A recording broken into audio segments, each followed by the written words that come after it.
오늘 새벽 경주에서 규모 4.0의 지진이 발생했습니다. 중앙재난안전대책본부는 비상 1단계를 가동했습니다. 현재 상황과 이 밖에 오늘 아침 주요 경제 소식 류선우 기자와 자세히 짚어보겠습니다. 류 기자, 먼저 지진 발생 소식부터 전해주시죠. 네, 오늘 오전 4시 55분쯤 경북 경주시 동남동쪽 19km 지점에서 규모 4.0의 지진이 발생했습니다.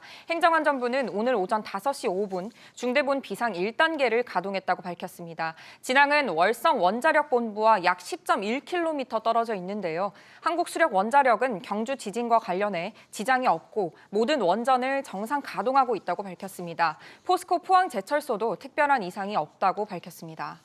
네, 자 다음 소식으로 넘어가 보죠. 여야가 오늘 세법 개정 심사를 이어가죠. 네, 국회 기획재정위원회가 어제 상속 증여세 관련 쟁점을 조율한 결과 상당 부분 이견을 좁힌 것으로 알려졌습니다.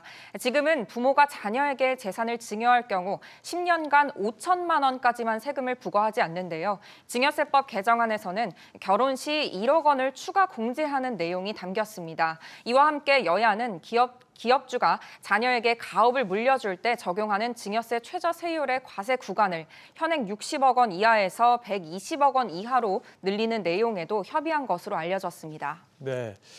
자, 그런가 하면 올해 종합부동산세 납부 대상이 크게 줄었다는 소식도 들어와 있는데 이게 2005년 제도 도입 이후 가장 많이 줄어든 거라고요? 네, 맞습니다. 어제 기재부 발표에 따르면 종부세 납부 대상이 지난해 120만 명에서 올해 41만 명으로 급감했습니다. 지난해에는 전체 주택 보유자의 약 8.1%가 종부세 고지서를 받았는데 이번엔 2.7% 정도로 대상자가 줄어든 겁니다. 세액도 지난해보다 1조 8천억 원이 줄어 1조 5천억 원이 됐습니다. 네, 부동산 관련 소식 또 하나 좀 짚어보죠. 재건축 초과이익 환수법 개정안이 국회 소위를 통과했습니다.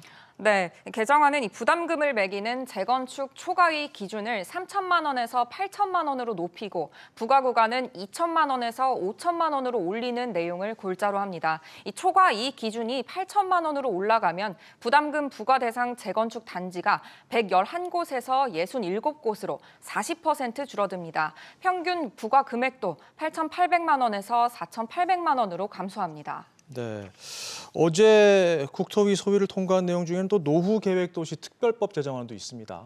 네, 분당과 일산 등 일기 신도시 노후 계획도시 재정비를 위한 특별법이 어제 국회 국토교통위원회 국토법안 소위원회를 통과했습니다. 낡은 신도시의 아파트 용적률을 높이고 안전 진단을 면제하는 등 재건축 규제를 완화하는 내용을 골자로 하는데요.